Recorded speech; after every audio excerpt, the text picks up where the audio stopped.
Take a seat.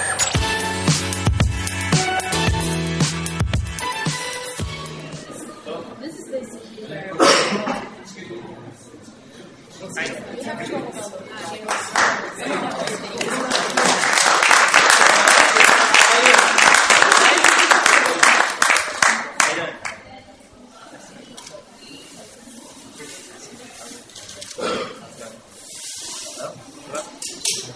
I want to see some good handshakes here.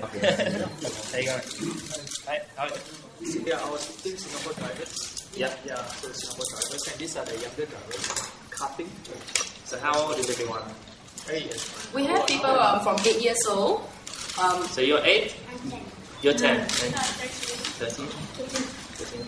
25. Where's my 8 years old boy? Okay, the 8 years old one disappeared. So some of them have actually prepared questions for you. Okay. So if we can begin with Nasri. Is Nasri here?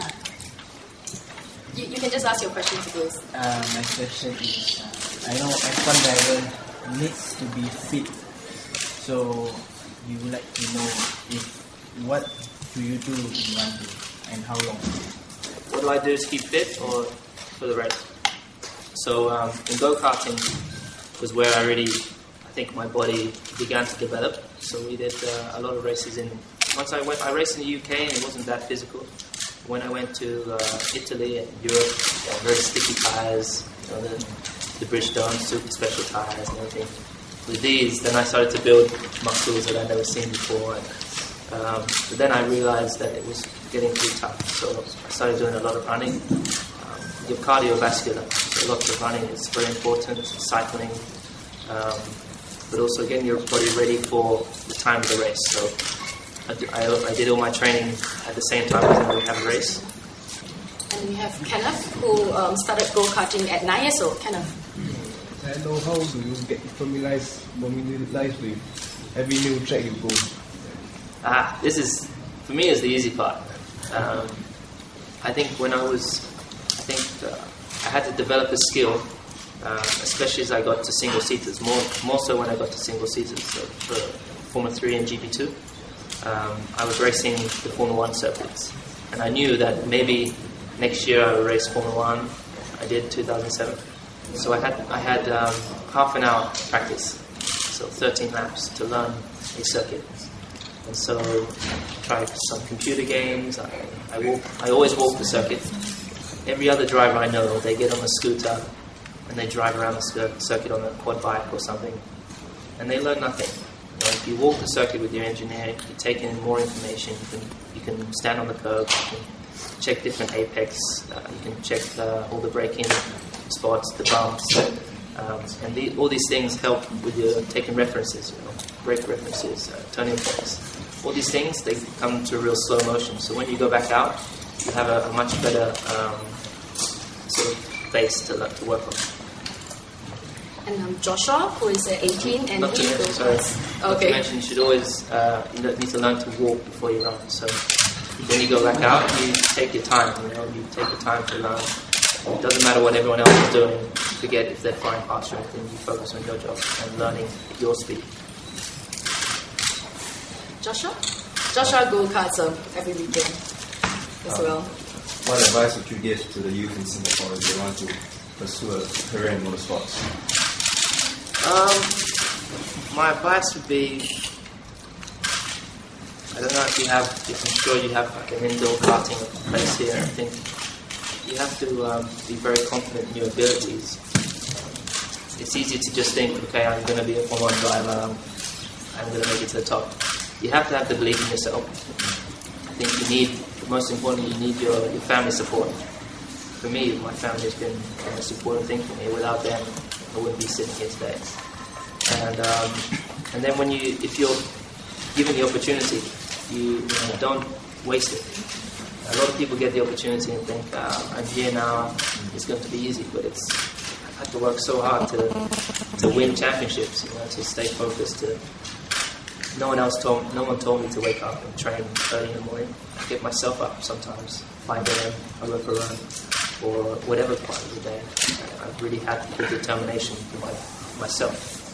But Another thing is very important. You need to be smart. A lot of people think that you can just drive and you don't need to think about it. But when you get to Formula 1, it's so technical. When you get to single-seaters especially, karting it's more about you.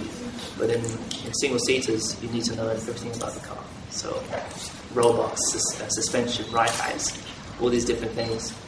Dampers, you need to understand all these things. So now I can tell, I have an engineer, and he's a million times smarter than me. But when I come off the track, I say, I want this is happening in the car. I can explain to him these things, and so communication is a huge part of it.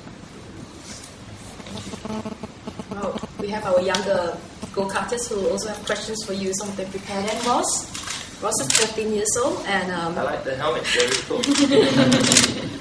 Go ahead. Moving up from GP2 to Formula 1, what was the most challenging aspect of Formula 1? Good question. When I was in GP2, it's a big car, very fast. You have paddle shifts, so it feels like you're in a Formula 1 car, but it's a huge difference. When you step to the Formula 1 car, it's another big 2 steps compared to every other 1 step you take. I think when I got to Formula 1, the biggest difference was the power in the straight line. The braking was incredible. You need to have very strong muscles on your left, bottom of your back, but also your left butt cheek, to be able to push the pedal so hard. You come to a braking zone at 200 miles an hour, and you have to brake at, you see the 100-meter sign, you have to brake at 80 or 90 meters, and you have to hit it so hard, so you jump on the pedal. And when you do that, everything inside of you goes forwards. Your head, all your guts inside, and this is the part that took the longest to get used to. But also having the confidence to come off the brake and run the speed through the corners, because naturally you think it's not possible, but you have so much downforce at high speed. You can make corners at such high speed. It's really something you have to build up to. So that was the biggest difference. What about Naeem? Naeem is our youngest one. How hard is it in Formula 1 and can I hit you in the How hard is it in Formula 1? It is very tough in Formula 1. I think the most exciting for me was the classes before. So go-karting, I started in cadets. I went from Yamaha, JICA, ICA, Formula A. These were like some of the best years. So I think for your adults, usually they say the school years were the best years. It's kind of the same for me. But then when I got to single-seaters, it became a lot more serious. There was a lot more pressure from sponsors and all these things. So I had to work 10 times harder.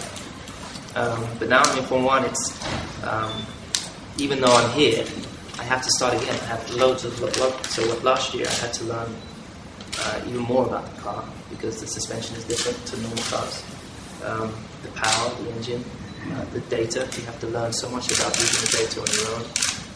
And but it's good fun, because you don't think about the other things you get to do. I get to do special events. I get to work with such big companies. You start to earn some money, and then you get free things. So. And great coffee. Yeah, you get free coffee, you get free computers, you get free games, so lots of good things come with it. Okay, we have to have 2 more questions. That was okay, we have time. So what keeps you going when things don't seem to turn out your way or the way you want? I look at, I take a step back and I look at my life in general. I'm in Formula 1, so it's the coolest freaking thing ever. I'm racing, which is what I've always wanted to be doing. And yeah, there's days we don't win, and you have to stand back and look at your performance. Where did it go wrong? Take my last race, for example. My weekend went wrong in qualifying when I chose the wrong tires. Easy mistake to make, but it was a gamble I don't need to make, leading the championship. But then in the race, I performed really well. I overtook people.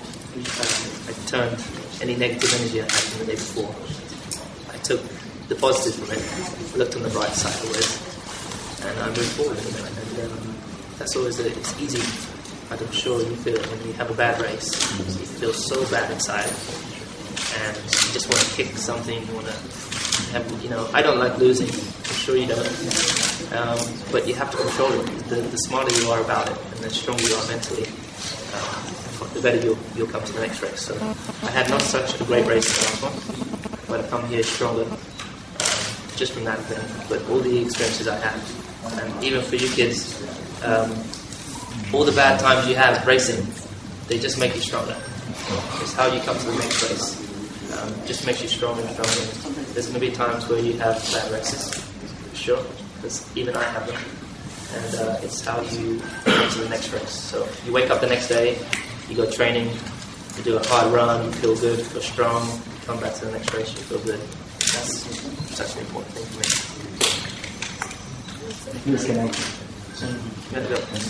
Can I ask a question about the Singapore track? I think you must have done a lot of research about this track, maybe playing on the computer game, looking at it. Three of us will be running the sport race against the Aston Martin and the Porsche for this coming weekend. We're trying to walk the track and trying to win it very much.